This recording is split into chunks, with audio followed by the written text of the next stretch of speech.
Good evening friends, আশা করি আপনারা ভালো আছেন। আমি আর হাপ্পু ভালো আছি। আজকে শনিবার, আমি ভাবলাম আপনাদের সঙ্গে একটা ছোটোখাটো ডিসকাশন করি। আমাদের বাচ্চাদের নিয়েই আমি ভাবলাম ডিসকাশনটা করি। আমি যখন টিচিং লাইনে বলবো, টিচিং লাইন বলবো না, এটা খারাপ লাগবে শুনতে। টিচিং প্রফেশনে যখন এসেছিলাম তখন আমাদের অনেকগুলো জিনিস শিখতে হয়েছিল। তার মধ্যে একটা হচ্ছে ব্লুমস টেকনোলজি বা ব্লুমস। এইটার মধ্যে কী কী আছে আমি আপনাদের সঙ্গে আমার মনে হয় শেখানো না, জানা উচিত আপনাদেরও। আর এটা যারা অলরেডি টিচার হচ্ছে তাদেরও জানা উচিত। এটা খুব দরকার বাচ্চাদের জন্য। সব বাচ্চারা একরকম হয় না, সব বাচ্চাদের মেন্টালিটিও একরকম হয় না। তো প্রথমে হয় রিমেম্বার, মানে বাচ্চাটা কি ভাবছে, মানে কোন জায়গায় কোন জিনিসটা রেখেছে, ঠিক আছে, সেটাই হচ্ছে রিমেম্বার। মানে আমি এই জিনিসটা এই এই জায়গাটায় রেখেছি, তো ও যদি মনে করে আবার ওই জিনিসটা বলে ওটা নিয়ে আসো। তা আমি আমার ছেলের নাম দিয়েই বলছি এক্সাম্পল। তা আমি বললাম হাপু ওটা নিয়ে আয়। তা ও যদি নিয়ে আসতে পারে ওই জায়গা থেকে, তার মানে ওর রিমেম্বার্সটা ঠিক আছে, মানে ও মনে আছে যে ওই জায়গাতেই ওইটা রেখেছিল মাম্মা, ওইখান থেকে আমাকে নিয়ে আসতে বলছে। এবার হচ্ছে আন্ডারস্ট্যান্ডিংটা খুব দরকার, মানে ও কি বুঝছে না বুঝছে এটা খুব দরকার। আন্ডারস্ট্যান্ডিংটা না হলে হবে না। আমি আটা মাখছি বা ময়দা মাখছি, তো ও বুঝতে পারছে যে আটা ময়দা মাখলে তাদের মাম্মা আমার জন্যে রুটি করবে বা কিছু করবে। তাহলে এই যে আন্ডারস্ট্যান্ডিং ব্যাপারটা, এইটা ওর মধ্যে ওর ব্রেনেতে যাওয়া উচিত। এটা আপনাদের দেখতে যাবে। আমি এরকম বাচ্চাদের জন্যই বেশি বলছি যে আপনারাও দেখবেন যে বা হয়তো আপনারা মাটি খুঁড়ছেন, একটা সবজি লাগালেন,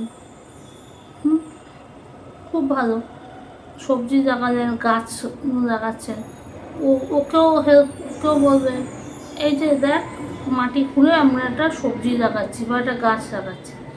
ওটা আন্ডারস্ট্যান্ডিংটা হওয়া উচিত।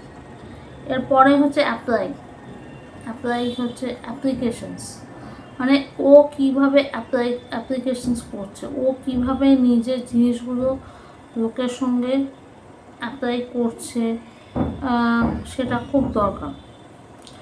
মানে আমি এক্সাম্পল দিয়ে বললে তাহলে আপনাদের বলবো, হ্যাঁ ধরুন কীভাবে খাচ্ছে না খাচ্ছে লোকের সামনে, সেটা খুব দরকার, ঠিক আছে।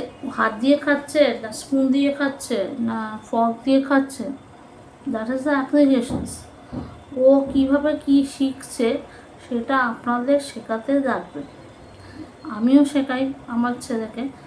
ও বেশিরভাগই হাত দিয়ে খায়, মাঝে মাঝে স্পুনস দিয়ে খায় আমি বলছি, বাট নট উইথ মানে আমি ওকে ফর্কস দিয়ে খাওয়া শিখিয়েছি, কিন্তু ফর্কস দিয়ে ও খায় না। ও নিয়ে আসে, ফর্কটা নিয়ে আসে, মানে কাঁটাটা নিয়ে আসে, বাট কিন্তু ও নিজে খায় না। হয়তো ভয় পায়, হয়তো কাঁটার ইয়েটা লেগেছে কখনো, তাই জন্য ফর্ক দিয়ে খায় না, স্পুন দিয়ে খায় কিন্তু আর হাত দিয়ে খায়। এই জিনিসটা আমি দেখেছি। আপনারাও শুনুন, আমি একটা কথা বলছি যে আপনারাও কিন্তু দেখবেন যে প্রতিটা জিনিস আমি বললেই যে এইটা এই জিনিসটাই হবে এটা কিন্তু নয়। আপনারাও কিন্তু মেন্টাল ইয়েতে দেখবেন যে ওরা কি করছে,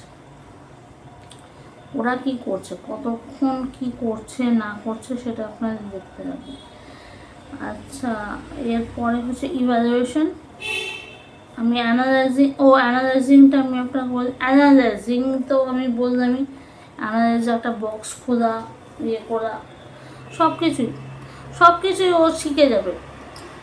অ্যানালাইজ করা মানে খুব ও নিজে শিখে যাবে। যদি এই জিনিসগুলো রিমেম্বার, আন্ডারস্ট্যান্ড, অ্যাপ্লিকেশন যদি হয়ে যায়, অ্যানালাইজটা এমনিই হয়ে যাবে। ওটার জন্য ভাবতে লাগে না।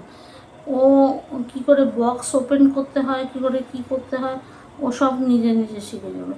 আমার ছেলেও শিখে গেছে, বক্স ওপেন করা, বটল ওপেন করা, সব শিখে গেছে। ইভালুয়েশন হ্যাঁ,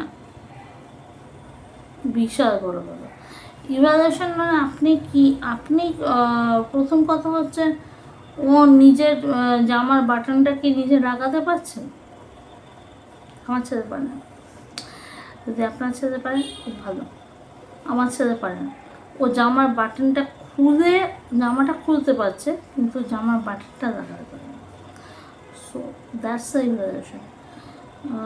যদি পারে থামস আপ ফর ইট, আর যদি না পারে আই এম স্টিল ওয়েটিং। আপনারা আমার সঙ্গে ওয়েট করুন। আর একটা লাস্ট, আর একটা ক্রিয়েটিভিটি তো সব জায়গায় ক্রিয়েটিভিটি থাকে। হ্যাঁ, যাই করুক না কেন, আপনার ছেলে যাই করুক না, টেরা মেরা যাই আঁকুক না কেন, যাই করুক না কেন, বাট দ্যাটস আ ক্রিয়েটিভিটি। থাকতে হবে, আপনার ছেলে মেয়ের সঙ্গে থাকতে হবে। আজকের মতো এতটাই। ওকে, তবে take care, bye, see you in the next blog.